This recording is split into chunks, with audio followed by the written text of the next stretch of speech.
मैं बामशेप में full timer के तौर पे आज तक काम कर रहा हूं। साथियों, हमारा आज आपके बीच में दोबारा आने का कारण जो है वो पहले मैंने आपको थोड़ा बहुत बताया था कि हमने मताधिकार जागरूकता अभियान पूरे देश के 150 लोकसभा क्षेत्रों से शुरू किया था, जो आज बढ़कर के 200 से 225 लोकसभा क्षेत्रों में शुरू हो गया है और संभवतः ये पूरे 543 लोकसभा क्षेत्रों में शुरू हो जाएगा। हमारा उद्देश्य है हमारे वोटर्स, हमारे जो मतदाता हैं, निर्वाचक हैं, उन लोगों को जागृत करना और अपने वोट का सही इस्तेमाल करना, अपने वोट की अहमियत को समझाना, इस उद्देश्य से हम लोग निकले हुए हैं। वैसे तो ये कार्यक्रम हमने नागपुर में दिसंबर में तय किया था और पूरे भारत में जहां जहां भी हमारा संपर्क है या हमारे संबंधित संगठनों का संपर्क है, उन संगठनों के माध्यम से हमने शुरुआती दौर में 150 लोकसभा क्षेत्रों से शुरू किया था। इसकी शुरुआत हमने 23 दिसंबर 2023 को चौधरी चरण सिंह जी की जन्म जयंती यानी किसान दिवस के अवसर पर की थी।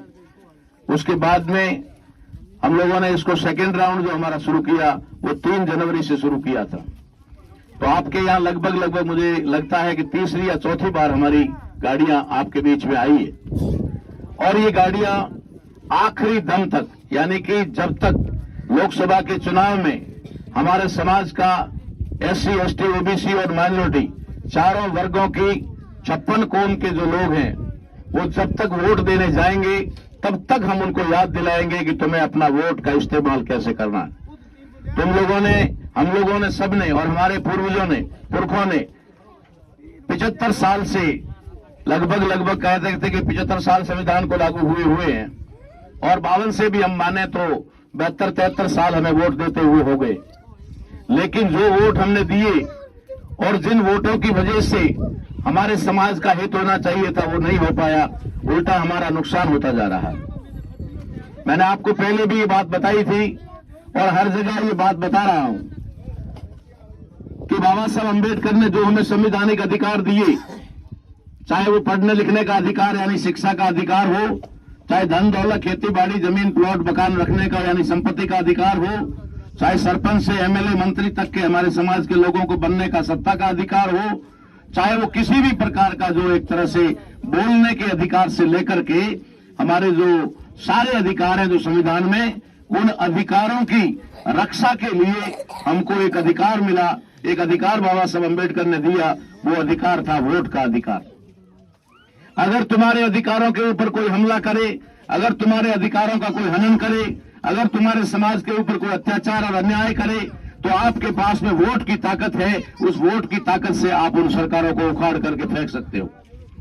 और जब हम 5 साल तक सड़कों पर होते हैं, 5 साल तक अत्याचार सहन करते हैं, 5 साल धरना प्रदर्शन और संघर्ष करते हैं, उसके बाद में जब हम तंग आ जाते हैं तो 5 साल बाद में हम सरकार बदल देते हैं।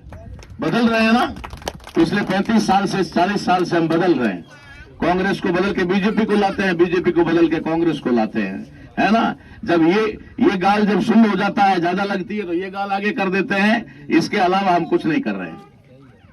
हर 5 साल में हम अगले का जूता बदलते हैं, हम अपना सिर नहीं बदलते। ये वजह है क्योंकि 5 साल से ज्यादा हमें गुस्सा रहता नहीं है। 5 साल के बाद में फिर जो बुरे लोग होते हैं वो भले हो जाते हैं, क्योंकि हमने अपने वोट की अहमियत नहीं समझी, हमने अपने वोट की कीमत नहीं समझी, हमें वोट का अधिकार क्यों मिला ये हमने नहीं समझा। इसकी वजह से आज तक हम अपने अधिकार भी नहीं बचा पाए हैं और उल्टे अधिकारों को खोते जा रहे हैं और आए दिन जो है हम लोग अत्याचार और अन्याय सहन करते आ रहे हैं। आज हमारे समाज की ये दशा है कि अगर हमारे समाज के साथ में अत्याचार हो, हमारी बहन बेटी के साथ बलात्कार हो, हमारे भाई का मर्डर हो, हम लाशें लेकर सड़कों पर बैठ जाते हैं, लेकिन FIR दर्ज नहीं होती। FIR तक दर्ज नहीं होती है, ये आप और हम भली भांति जानते हैं। हर दिन आप और हम आंदोलनों में खड़े रहते हैं, हर दिन हम लोग जो जिंदाबाद और मुर्दाबाद करते हैं, लेकिन उसके बावजूद भी हमें न्याय नहीं मिलता है। लेकिन 5 साल बाद में हम एक सरकार को बदल करके संतुष्ट हो जाते हैं और बोलते हैं कि हमने बहुत बड़ा बदलाव कर दिया। हमने कुछ नहीं किया, दाहिने पैर का उतारने की बजाय बाइने पैर का उतार के दे दिया। बारी बारी से दे रहे हैं और मार खा रहे हैं। इसलिए साथियों, हमने ये 4 महीने का एक कंटिन्यू लगातार अभी हम तीसरे राउंड में शुरू चल रहे हैं। तीसरे राउंड के अंदर हमने 22 तारीख से शुरू किया तीसरा राउंड। 22 तारीख को हमने फतेहगढ़ का जिला स्तरीय रैली निकाला। रैली निकाल करके गली गली मोहल्ले मोहल्ले में जाकर के ये गाड़ियां, लोकल गाड़ियां साथ में लेकर के, मोटरसाइकिल युवाओं के साथ हमने हर गली गली में लोगों को ये संदेश दिया कि आखिर तुम्हारे मताधिकार का प्रयोग करो, मतदान का प्रयोग नहीं करना है। मतदान बहुत हो गया मतदान। आपका दान देते रहे और अपना सत्यानाश करवाते रहे। अब हम मतदान नहीं करेंगे, मताधिकार का प्रयोग करेंगे। अब हम सोच समझ करके वोट का प्रयोग करेंगे। इसको लेकर के हमने 22 तारीख को फतेहगढ़ में रैली और सभा की। उसके बाद में कल हम लोगों ने मोहनगढ़ के अंदर 23 तारीख को मोहनगढ़ में तहसील स्तरीय रैली और सम्मेलन किया। आज सुबह हम लोगों ने सुबह 10 बजे से लेकर 1 बजे तक रामगढ़ के अंदर रैली और रैली करने के बाद में वहां सभा हुई। सभा करने के बाद हम लोग वहां से 2 बजे 2:30 बजे निकले और अब आपके बीच में पहुंचे। तो आज हमारा सम के अंदर पूरा जहां जहां है गली गली मोहल्ले मोहल्ले में जाने का है और लोगों को समझाने का है कि आपका जो वोट का अधिकार है ये बाबा साहब अम्बेडकर ने ये आपको बेचने के लिए नहीं दिया। ये कोई दारू की बोतल या पौवे के बदले देने के लिए नहीं दिया। ये आपको 500 या 1000 रुपए में बेचने के लिए नहीं दिया। ये कोई डोडा अफीम और अमल को देने के लिए नहीं दिया। ये किसी के व्यक्ति के प्रभाव में आकर के देने के लिए नहीं दिया। ये कोई दान करने की वस्तु नहीं है कि आपने दान कर दिया। ये कोई दबाव में आकर के भी देने की वस्तु नहीं है। ये विवेक बुद्धि से मत का मतलब होता है विवेक का मतलब होता है आपकी बुद्धि, जो सोचने की शक्ति है। सोच समझ करके आपको अपना मत यानी वोट देना है। लेकिन ये जानकारी नहीं होने की वजह से हमारे वोट जो है पूरे के पूरे डाइवर्ट हो जाते हैं। तो ये जो घटना मैंने आपको बताई है ये पिछले 75 साल की घटना है, जिसमें कभी उन्होंने बहला फुसला के लिया, कभी धमका करके लिया, कभी लालच दे के लिया, कभी हमारे समाज के अंदर दलाल टाइप के लोग पैदा करके उनको गाड़ियों में बिठा करके उनको ठेका दे करके उनको 50,000 लाख 2 लाख रुपया दे करके कहा कि तुम अपने समाज के वोटों को हमारे शरणों में डाल दो, और उन्होंने डाला। ऐसे हमारा खेल चलता रहा। लेकिन आज की तारीख में आप जैसे युवा समाज के अंदर जागरूक हो गए। उन्होंने कहा न तो हम ईमान बेचेंगे, न पाविये के बदले देंगे, न डोडा अमल हम लेंगे, और न ही पैसे के वोट बदले पर वोट बेचेंगे। हम अपना वोट जो है सोच समझ कर देंगे। ऐसा जब हमारे लोगों ने सोचना शुरू किया तो हमारे वोट को लेने के लिए उन्होंने ईवीएम मशीन का प्रयोग शुरू किया। ईवीएम मशीन के माध्यम से अब आपका वोट हमसे चोरी कर रहे हैं। हमारा वोट हमसे चोरी हो रहा है। हम वोट किसी और को दे रहे हैं, वोट किसी और को जा रहा है। इसलिए आप लोगों को सावधान और सतर्क करने के लिए ये रैली निकाली गई है, ये यात्रा निकाली गई है। कुछ लोगों की बात ये भी है, तो ये भी कोई गलत नहीं है कि भाई इलेक्शन लड़ना, अरे वोट का अधिकार बाबा साहब अम्बेडकर ने शासक बनाने के लिए, राजा बनाने के लिए नहीं, राजा बनने के लिए भी दिया। राजा बनने का भी ये अधिकार है। हम लोगों को ऐसा नहीं है कि वोट का अधिकार मिला तो हम राजा बनाते ही जाएं। हम भी कभी चाहें कि हमारे समाज में भी राजा बने। हमारे समाज में राजा बनाने के लिए बाबा साहब अम्बेडकर ने हमारे समाज के लोगों के लिए आरक्षित सीटें करवाई, रिजर्व सीटें करवाई। लेकिन रिजर्व सीटों पर क्या हाल होता है? रिजर्व सीटों के ऊपर हमारे उन लोगों को जो सक्षम होते हैं, जो लायक होते हैं, जो जानकार होते हैं, जो समाज हित में काम करना चाहते हैं, उनको टिकट नहीं मिलता। इस द्विदलीय संसदीय प्रणाली में के अंदर कांग्रेस और बीजेपी ऐसे लोगों को ढूंढती है जो उनके नियंत्रण में रहे, उनके कब्जे में रहे, उनके आदेश में चले, समाज के अधिकारों की बात ना करे। ऐसे लोगों की, जैसा कि हम लोग एग्जाम्पल के तौर पे देख रहे हैं, पिछले 5-10 साल से हमारे समाज के ऊपर अत्याचारों का अंबार आ गया। हमारी बहन बेटियों को जरेआम जलाया जा रहा। ये सारी की सारी चीजें हो रही। आज का युवा सड़कों पर खड़ा, आज के सामाजिक लीडर जो है वो आंदोलनों में खड़े, लेकिन हमारा एक भी एमएलए एमपी सामने आकर के स्टेटमेंट नहीं दे रहा। एक भी एमएलए एमपी या मंत्री कहीं पर भी वो हमारे पक्ष में बात नहीं कर रहा। क्यों नहीं कर रहा? क्योंकि हमने हमारे एमएलए एमपी नहीं चुने, हमने पार्टियों के एमएलए एमपी चुने। आज दिन तक जो हुआ वो पार्टियों के एमएलए चुनने का काम हुआ, जनता का एमएलए या एमपी चुनने का काम नहीं हुआ। हमने पहली बार ये आंदोलन चलाया है, ये जागृति का कार्यक्रम चलाया है कि अब आप पार्टियों के एमएलए एमपी न चुन करके अब आप जनता के एमएलए चुने। जनता का एमएलए कैसे चुना जाएगा वो फॉर्मूला हम आपको बताते हैं। जनता का, जैसे आज लोकसभा के चुनाव आ रहे हैं, तो लोकसभा के चुनाव को ध्यान में रखते हुए आज बीजेपी और कांग्रेस के कार्यालय के आगे भीड़ लगी हुई है। दिल्ली में वहां पर भीड़ लगी हुई है। बहुत सारे लोग अपना नाम पैदल में लिखवा करके टिकटों के इंतजार में बैठे हैं। जो लोग वहां पर टिकटों के इंतजार में बैठे हैं 200, 500, 300, लेकिन उनमें से टिकट तो एक को ही मिलेगा। वहां अंदर मशक्कत चल रही है कि ये 1200, 200 लोग, 150 लोग या 100 लोग टिकट के लिए बैठे हैं। इनमें से बेहतरीन किस्म का एजेंट दलाल कौन है? कौन है जो हमारे जेब में रहेगा? कौन है जो समाज की आवाज नहीं उठाएगा? कौन है जो संविधान के अधिकारों की बात नहीं करेगा? कौन है जो पार्टी के हित में काम करेगा? ऐसे लोगों को टिकट देने के लिए अंदर मशक्कत चल रही है। और आखिर में वो ऐसे लोगों को टिकट देंगे जो लोग सिर्फ पार्टी के एमपी बनेंगे, किसी जनता के एमपी नहीं बनेंगे। इसलिए इस देश के अंदर पार्टियों का शासन चल रहा है, उनके पार्टियों का शासन चल रहा है, जनता का शासन नहीं चल रहा है। जनता का शासन ना होने की वजह से जनता दुखी है। अगर जनता का शासन होता, जनता के सच्चे प्रतिनिधि चुन करके जाते तो वे जनता के अधिकारों की बात करते, जनता पर हो रहे अत्याचारों की रोक लगाते और पार्लियामेंट में और संसद के अंदर बोलते। लेकिन वे नहीं बोलते क्योंकि उनकी जुबान बंद की हुई है। आप लोगों की जानकारी के लिए बता दूं कि जब कांग्रेस और बीजेपी वाले टिकट देते हैं तो हम लोग समझते हैं कि एक टिकट या एक कागज पकड़ाते हैं कि जाओ चुनाव लड़ो। आप लोगों को दूसरा टिकट दिखाई नहीं देता। 2 टिकट देते हैं, वो 2 टिकट देते हैं, लेकिन हमें एक टिकट दिखाई देता है, दूसरा टिकट हमें दिखाई नहीं देता। पहला टिकट क्या है? उन्होंने टिकट दिया कि ये चुनाव लड़ने के लिए आप एमपी का कांग्रेस का सिंबल आपको देते हैं, एक टिकट। दूसरा टिकट वो उनके मुंह पर चिपकाते हैं। दूसरा टिकट उनके मुंह पे चिपकाया जाता है कि बोलोगे नहीं। ये 2 टिकट है, ये 2 टिकट है, आप समझ लो। एक टिकट चुनाव लड़ने के लिए दिया जाता है, दूसरा टिकट चुप रहने के लिए दिया जाता है। इसलिए हमारे मंत्री नहीं बोलते, चाहे हमारे आदमी का सरेआम कत्ल क्यों ना हो जाए, चाहे हमारी बहन बेटी को सड़क पर क्यों ना नंगा करके घुमाया जाए। कोई जो मणिपुर में हुआ उसके ऊपर कोई बोला आज तक? कौन सा सांसद बोला? एक सांसद भी नहीं बोला, क्योंकि वो टिकट जो दिया ना उससे पहले उनके मुंह पे चिपकाया गया कि तुम बोलोगे नहीं। ये हमारे देश की बहुत बड़ी दुर्दशा की बात है कि भारत के चुनाव प्रणाली के अंदर 2 बार चुनाव होते हैं, 2 बार चुनाव होते हैं। हमने कभी ध्यान नहीं दिया, पढ़े लिखे लोगों ने भी इस बात पे ध्यान नहीं दिया कि 2 बार चुनाव होता है। कैसे 2 बार चुनाव होता है? इस देश के अंदर एक होता है सिलेक्शन, दूसरा होता है इलेक्शन। अंग्रेजी में 2 शब्द है, सिलेक्शन और इलेक्शन, यानी पहला चयन और दूसरा चुनाव, ये होता है। तो पहले चयन होता है, किसका चयन होता है? उम्मीदवार का चयन होता है, कैंडिडेट का चयन होता है। बाबा साहब अंबेडकर ने जब दोहरे मताधिकार में दिया था तो उसमें बाबा साहब ने कहा था कि ये उम्मीदवार का चयन जो है ये जनता के हाथ में होना चाहिए। लेकिन इन लोगों ने जनता के हाथ में उम्मीदवार का चयन न रख करके पार्टियों के हाथ में चयन ले लिया। अब हमारे सामने 2 आदमी खड़े करते हैं, दोनों का चयन करने का अधिकार उनको है।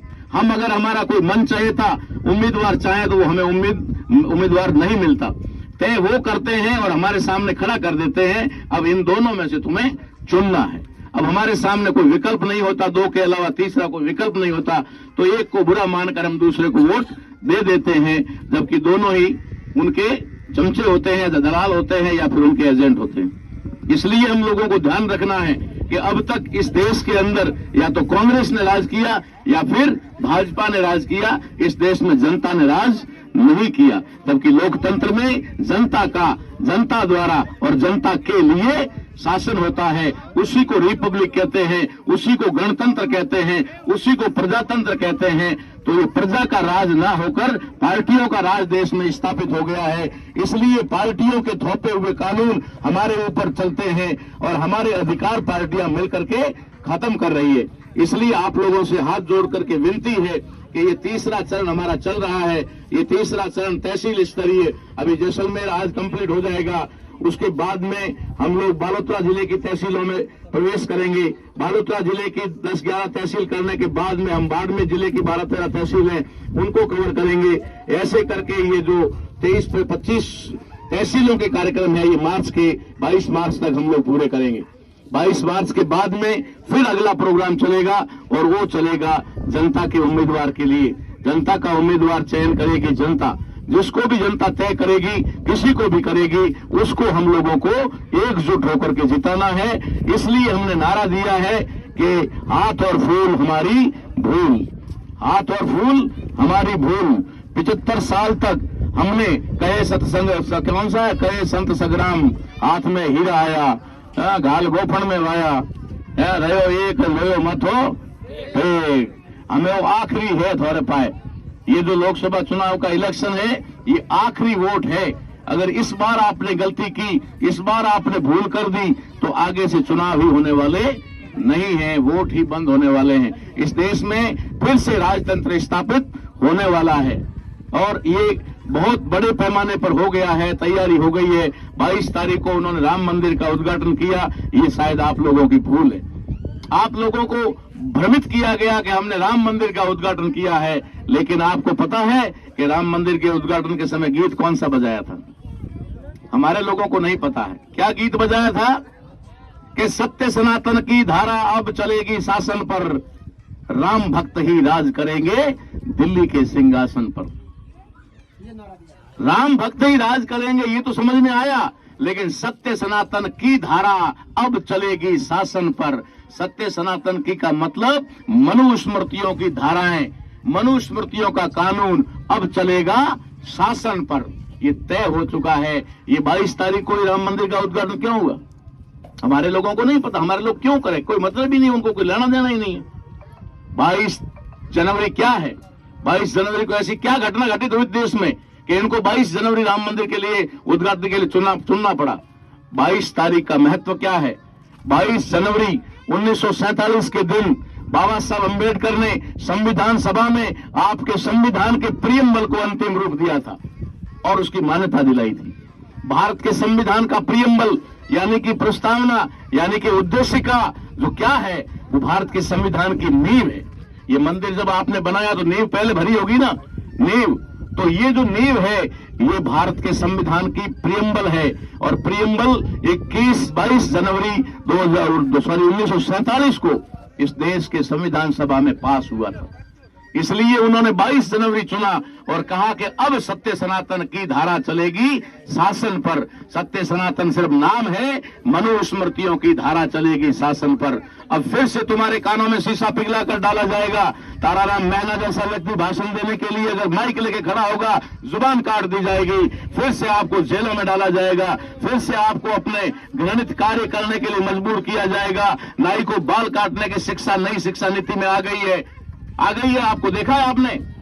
नई शिक्षा नीति, अगर हमारे शिक्षकगण कोई जानते होंगे, नई शिक्षा नीति में स्कूलों के अंदर क्या है, 5वीं और 8वीं क्लास तक सिर्फ स्थानीय भाषा में एजुकेशन दोगे। फिर जो जिस जाति से संबंधित है उस जाति का काम दोगे। नाई है तो बाल काटने का, दर्जी है तो कपड़ा सिलने का, कुम्हार है तो मिट्टी का काम करने का, ये काम सिखाया जाएगा। 10वीं क्लास तक हिंदी पढ़ने का अधिकार नहीं है। 10वीं के बाद में हिंदी पढ़ाई जाएगी और 11वीं तो 12वीं के बाद में सीनियर के बाद इंग्लिश पढ़ाई जाएगी। उनके बच्चों ने बहुत बड़े बड़े स्कूल उन्होंने बना दिए हैं। उनके बच्चे पहली क्लास से ही अंग्रेजी पढ़ेंगे और हमारा बच्चा 12वीं क्लास के अंग्रेजी पढ़ेगा, फिर कंपटीशन हो जाएगा। इन चीजों से सावधान हो जाओ। हम सावधान करने के लिए आए हैं। हमारा कोई इसमें लालच लोभ नहीं है। अगर किसी के बारे में नहीं जानते हो तो ताराराम मेहना को यूट्यूब पे सर्च करके देख लेना। अगर किसी को यकीन नहीं है तो घर आकर के सिंधी देख लेना। एक मंत्री की तरह का जीवन जीता हूं, कोई ठरके वाली ऐसी कोई बात नहीं है। भिखारी हूं कि एमपी और एमपी बनने के लिए निकला हूं। एमपी बनने का उद्देश्य को घर बनाना नहीं है। 2005 में राज्यसभा का मेंबर बन रहा था, खुद डायरेक्ट सोनिया गांधी का ऑफर था, अगर जाना चाहता तो उस समय चला जाता, लेकिन नहीं। अभी भी अगर जाने का अवसर जनता देगी तो जनता के लिए लड़ने के लिए जाऊंगा, अपने लिए नहीं। इसलिए कोई बात नहीं है चुनाव की। अभी तो बहुत बड़ा हमारे सामने बहुत बड़ी विडंबना पड़ी है, बहुत बड़ा समंदर पड़ा है। अगर हम लोग इलेक्शन की बात करें, हम लोग कहें कि हम हमारे में से किसी को खड़ा करके चुनाव लड़वा देंगे, अरे ईवीएम मशीन है तो फिर चुनाव लड़कर क्या करोगे? ईवीएम मशीन है तो चुनाव लड़कर क्या करोगे? इसलिए सबसे पहले तो हमें ईवीएम हटानी होगी। आप युवाओं को, इन बच्चों को, सबको ये ध्यान रखना होगा, माताओं बहनों तक ये संदेश देना होगा कि अगर ईवीएम मशीन से वोट होता है तो हमें वोट का बहिष्कार करना होगा, वोट नहीं देना होगा, पोलिंग पार्टियों को वापस भेजना होगा उसके लिए। क्योंकि अगर ईवीएम मशीन से वोट हो गया तो फिर आप लोगों ने आत्मसमर्पण कर दिया, आपने अपनी गुलामी को स्वीकार कर दिया, आपने अपने बच्चों को मरने के लिए, छोड़ने के लिए तैयारी कर दी, तो फिर कोई मतलब है नहीं। अगर आपका स्वाभिमान जिंदा है, अगर आप चाहते हैं कि हमारे ये छोटे छोटे बच्चे भी हमारी तरह शान शौकत और इज्जत से जिंदगी जिए, तो हम लोगों को ईवीएम का विरोध करना होगा, क्योंकि ईवीएम का विरोध होगा तभी उनकी 370 की बजाय और 400 पार के सपने रुक जाएंगे और 70 तक मामला अटक जाएगा। अगर वो होगा तो निश्चित तौर पे आज की तारीख में दोनों ही पार्टियों से बहुत सारे लोग परेशान हैं। या तो हमारी क्षेत्रीय पार्टियां SC ST OBC और माइनॉरिटी की पार्टियों के नेता चुने जाएंगे, या फिर निर्दलीय नेता चुने जाएंगे, वो पार्लियामेंट में जाएंगे तो हमारे हक और अधिकार की बात करेंगे। इसलिए साथियों, आपसे आखिरी बार ये विनती करने के लिए आए हैं। अगली बार तभी आएंगे जब आपका संदेश आएगा, आप कहेंगे कि हमें आपकी जरूरत है, तभी आएंगे, वरना ये आखिरी दौरा है हमारा, उसके बाद में हम लोग इधर नहीं आएंगे। अगर आप लोगों का होगा कि बिल्कुल हम ये ईवीएम मशीन को रोकने के लिए तैयार हैं और आप हमारे पास साथ में आइए, आप हमारे पास आइए, तब हम आएंगे। इसलिए लंबा चौड़ा क्षेत्र पड़ा है 3 जिलों का, एशिया का 2 नंबर का लोकसभा क्षेत्र है। इतने बड़े क्षेत्र में 4 राउंड कर लेना कोई मामूली सा खेल नहीं है, बच्चों का खेल नहीं है। हम हर दिन कैसे चलते हैं, आज बिना नहाए धोए हम लोग निकल गए, क्योंकि हमको मालूम था कि एक दिन में 2 प्रोग्राम करने हैं। इसलिए साथियों, आप लोगों से विनती है, आप युवा हैं, आप लोगों के हाथ में देश का भविष्य है, आप लोगों के हाथ में अपना भविष्य है, आप चाहें तो कुछ भी कर सकते हैं। मैं आपको एक उदाहरण देकर के अपनी बात समाप्त करता हूं। जापान का नाम आपने सुना होगा, और जापान का अगर नाम सुना है तो वो घटना भी सुनी होगी जो हिरोशिमा नागासाकी का हुआ था, वो भी आपको पता ही होगा।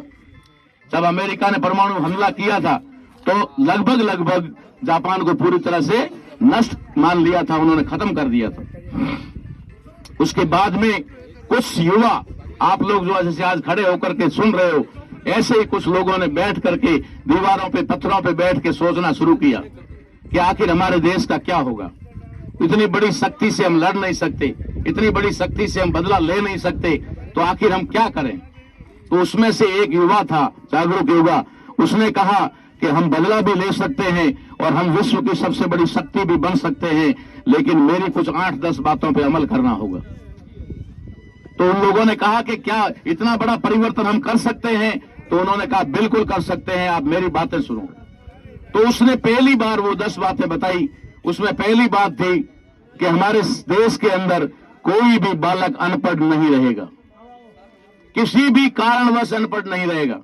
उसके माँ बाप अगर पढ़ाने में सक्षम नहीं है तो समाज पढ़ाएगा, पड़ोसी पढ़ाएगा, बस्ती के लोग इकट्ठे होकर पढ़ाएंगे, लेकिन अनपढ़ कोई नहीं रहेगा। दूसरे नंबर की शर्त उसने रखी कि हमारे देश के अंदर कोई बेरोजगार नहीं रहेगा। हर व्यक्ति, अगर पैर टूटे हुए तो हाथों से काम करेगा, हाथ और पैर दोनों नहीं है तो दिमाग से काम करेगा, लेकिन काम करेगा। कोई भी निकम्मा बैठ करके नहीं खाएगा। तीसरी शर्त उन्होंने रखी कि हमारे यहां पर कोई भीख देने वाला नहीं होगा, और चौथी बात कही, कोई भीख मांगने वाला नहीं होगा, क्योंकि भीख देने वाले ही भिखारी पैदा करते हैं। भीख देने वाला भी नहीं होगा और भीख लेने वाला भी ऑटोमेटिक नहीं होगा। उसके बाद उन्होंने शर्त रखी कि हमारे देश के अंदर कोई मंदिर नहीं होगा, क्योंकि मंदिरों के अंदर भी बहुत बड़े पैमाने पर समय की बर्बादी होती है। तो उन्होंने कहा कोई मंदिर नहीं होगा, कोई मस्जिद नहीं होगी, कोई गिरजाघर नहीं होगा, किसी भी प्रकार का गुरुद्वारा या कोई भी नहीं होगा, बौद्ध मठ भी नहीं होगा। जिसको भी प्रेयर करनी है वो जहां रहता है वो 5 मिनट में प्रेयर कर लेगा और उसके बाद काम पर जाएगा, घर में है तो भी काम करेगा। तीसरी शर्त, 6ठी 7वीं शर्त उन्होंने ये रखी कि हमारे यहाँ कोई कथावाचक नहीं होगा, क्योंकि कथावाचक समाज को लूटते हैं, करोड़ों अरबों रुपए उनसे लूटते हैं। समाज के लोग कमा कमा करके उनको देते हैं और फिर कथाएं सुनने के अंदर अपना समय बर्बाद करते हैं, काम नहीं करते हैं। देश का विकास काम से होता है, काम रुक गया, देश का विकास रुक गया। उन्होंने कहा कोई कथावाचक नहीं होगा और कोई कथा सुनने नहीं जाएगा। इस प्रकार से उन्होंने ऐसी 8-10 शर्तें उस युवा ने बताई और कहा कि अगर ऐसा हम करते हैं तो हम जापान के लोग अमेरिका से बहुत जल्दी बदला ले लेंगे। उसी दिन युवाओं ने फैसला किया और चेन सिस्टम से उस बात को फैलाना शुरू किया, एक से आगे, एक से आगे, एक से आगे, एक से आगे, और बहुत ही कम समय में पूरा जापान कितना देश है, वहां के हर व्यक्ति को उन्होंने जागरूक कर दिया और हर व्यक्ति ने उस बात को स्वीकार कर लिया। जब इस बात को स्वीकार कर लिया तो उन्होंने कहा कि ठीक है, अब हम बदलाव चाहेंगे, और उन्होंने बच्चों को पढ़ाना शुरू कर दिया। पढ़ने के बाद उनको जैसी उसकी बुद्धि वैसा काम, जैसी योग्यता वैसा काम, लेकिन बेकार नहीं, कोई भी बेकार नहीं बैठेगा। उन्होंने विकास शुरू किया। एक समय ऐसा आया कि इस भारत ही नहीं, पूरी दुनिया के लोग बाजार में जाकर पूछने लगे कि ये माइक जापान का है क्या, ये रेडियो जापान का है क्या, ये घड़ी जापान की है क्या, ये साइकिल जापान का है क्या, ये मशीन, कपड़े सिलने का मशीन तक कि ये जापान का है क्या। जापान के अलावा मार्केट में डिमांड ही खत्म हो गई। जो भी मांग रहा है जापान मांग रहा है। जापान शिरोमणि पे चला गया। जापान अर्थ के मामले में सबसे टॉप शक्ति बन गया। और उधर इराक का, ईरान का और जो सद्दाम हुसैन का युद्ध जो है अमेरिका के साथ शुरू हो गया। उस युद्ध के अंदर आपको उसकी लंबी कहानी नहीं सुनाऊंगा। सद्दाम हुसैन ने कितना उनको पछाड़ा ये किसी को पता नहीं है। सद्दाम हुसैन ने अपने कम से कम 30 से ज्यादा अपने डुप्लीकेट मरवाए। उसी सजा में तो उसको फांसी हुई। उसके लिए तो फांसी हुई कि उसने अपने डुप्लीकेट मरवाए। वो डुप्लीकेट बनाकर गाड़ी में बिठाकर गाड़ी में घुमाता था और खुद बंदूक लेकर के सेना में आगे लड़ता था। सद्दाम हुसैन गाड़ी में बम धमाका होता था, सद्दाम को मार दिया। थोड़ी देर बाद सद्दाम वहां से माइक लेके बोलता था मैं जिंदा हूं। सद्दाम ने अमेरिका को इतना कमजोर कर दिया कि अमेरिका आर्थिक रूप से कमजोर हो गया और पैसे की भीख मांगने लगा। उस समय कहा कि हमें पैसा चाहिए, हमें देगा कौन। अमेरिका को पैसे की कर्जे की आवश्यकता हुई तो अमेरिका को पता चला कि पैसा तो सिर्फ जापान के पास है और किसी के पास में नहीं है। तब तक 20, 25, 30 साल गुजर चुके थे और वहां के लोग भी भूल गए थे कि हमने जापान के साथ क्या किया था। उन्होंने जापान को लेटर लिखा और लिख करके कहा कि हमें कर्जा चाहिए। जापान के उन्हीं युवाओं ने जो उस समय थोड़ा 55-60 साल के हो गए थे, उन्होंने कहा कि वेलकम, आ जाओ, बहुत अच्छा, हम तो आपको कर्जा देने के लिए तैयार बैठे। अमेरिका जब कर्जा लेने के लिए गया, उन्होंने मांगा, उससे थोड़ा ज्यादा दिया, ज्यादा देकर अमेरिका को वापस लौटाया। अमेरिका के प्रतिनिधि कर्जा या कर्जे के कागजात लेकर वापस लौटे। उसके साथ साथ एक चिट्ठी पहुंची और उसमें लिखा हुआ था कि जापान ने अपना बदला ले लिया। जिस शक्ति ने जापान को खत्म कर दिया था, उस शक्ति को जापान ने घुटनों के बल टिका दिया, कर्जा दे दिया। इससे बड़ा बदला क्या हो सकता है? क्योंकि वो जानते थे कि संख्या के आधार पर हम लोग इनको परास्त नहीं कर सकते, तो बंदूकों के सहारे हम उसको नहीं कर सकते। तो जापान के उन लोगों ने ऐसा प्लान बना करके जापान को दुनिया का नंबर 1 देश बना दिया। उसके बाद की घटना बताता हूं। आज से 20-25 साल पहले दुनिया में एक देश था जो सबसे ज्यादा भूखमरी कगार पर था, सबसे ज्यादा आबादी में सबसे ज्यादा था। बताओ नाम कौन सा देश है? चीन की हालात आज से 20-25 साल पहले क्या थी? भूखमरी थी। आदमी को मारकर खाने के लिए मजबूर हो गया था। इतनी आबादी विस्फोट हो गया था, उसकी वजह से बहुत बड़ा जापान संकट में आ गया था। चाइना संकट में आ गया था। तो उस समय भी चाइना के कुछ युवाओं ने बैठ करके सोचा और प्लान किया कि क्या अब जापान जितना छोटा सा देश, जहां मैन पावर नहीं है, लोगों की आबादी नहीं है, वो भी अमेरिका से बदला ले सकता है। और हमारे पास तो मैन पावर की कोई कमी नहीं है। इतना मैन पावर हमारे पास पड़ा, इतने हाथ हमारे पास हैं कि हम दुनिया को झुका सकते हैं। और हम भिखारी और भिखमंगे क्यों हो रहे हैं? हम गरीबी में सबसे नीचे क्यों जा रहे हैं? हम भूखमरी में क्यों जा रहे हैं? ऐसा उन युवाओं ने सोचा और उन युवाओं ने भी वो शपथ ली कि अब हमारे देश में कोई अनपढ़ नहीं रहेगा और दूसरा कोई भी बेरोजगार नहीं रहेगा, तीसरा कोई कथावाचक नहीं होगा, कथा करने वाला, सुनने वाला मंदिर मस्जिद ये नहीं होगा फालतू का समय, और कोई भी आदमी निकम्मा नहीं बैठेगा। बिना वजह अगर कोई आदमी घर में है तो उसे गोली से शूट कर दो, बिना मतलब। चाइना ने कानून बनाया। चाइना को आज डिक्टेटरशिप कहते हैं, चाइना को कहते हैं कि वहां हिटलरशिप हो गई है या फिर राजतंत्र हो गया, लेकिन उन्होंने किया, अपने देश को बचाने के लिए किया। और उन्होंने ये सारा प्लान करने के साथ साथ आबादी पे कंट्रोल करने के लिए उन्होंने कहा जो भी युवा और युवती शादी करेगा, शादी करने के बाद में उनको वहां की करेंसी में एक फिक्स किया गया 5 लाख रुपया उदाहरण के तौर पे उनको दिया जाएगा काम धंधे के लिए। अपने घर में बैठ करके काम करो। जैसे ये माइक है, मोबाइल है, जिसके अंदर लगने वाले पुर्जे हैं, वो एक एक घर में तैयार होते हैं चाइना के अंदर।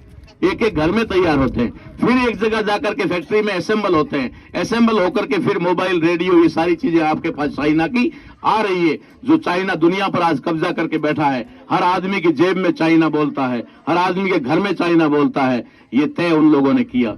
उन्होंने कहा कि आबादी कंट्रोल करने के लिए 5 लाख रुपए युवा युवती को शादी करने के बाद दिया जाएगा काम करने के लिए। एक बच्चा पैदा करेगा तब तक उनको माफ है, वो वापस पैसा नहीं देना है। लेकिन दूसरा बच्चा पैदा करते ही आपको वो कर्जा ब्याज समेत सरकार को वापस भरना पड़ेगा। और तीसरा बच्चा पैदा कर दिया तो पति पत्नी दोनों में से और पुरुष को प्राथमिकता उसे गोली खानी होगी, मरना होगा। इस प्रकार के कानून चाइना ने बनाए। आज चाइना वर्ल्ड पर राज कर रहा है। इस समय भारत के अंदर इतना मैन पावर है, इतने बेकार लोग हैं, इतनी मतलब लोगों के पास में काम नहीं है। अगर उनको काम दे दिया जाए तो ये देश भी चमन हो सकता है, ये देश भी विश्व गुरु बन सकता है, ये देश भी सोने की चिड़िया बन सकती है, ये देश भी घी दूध की नदियां बहाने लायक बन सकता है। और ये देश था तो बन भी सकता है। इसलिए आप युवाओं से मेरा विशेष अनुरोध है कि आप युवा अगर कसम खाएंगे, अगर आप तय करेंगे कि हमें बदलाव लाना है तो बदलाव हो सकता है। और अगर आपने ठान लिया कि हमें तो गुलामी में जीना है तो आपको और हमको कोई बचा नहीं सकता। आपके इतने देश के करोड़ों लोगों की अगर बर्बादी तय है तो मेरी एक के बर्बाद होने से क्या फर्क पड़ जाएगा? मैं भी तुम्हारे साथ बर्बाद हो जाऊंगा, कोई फर्क नहीं पड़ने वाला।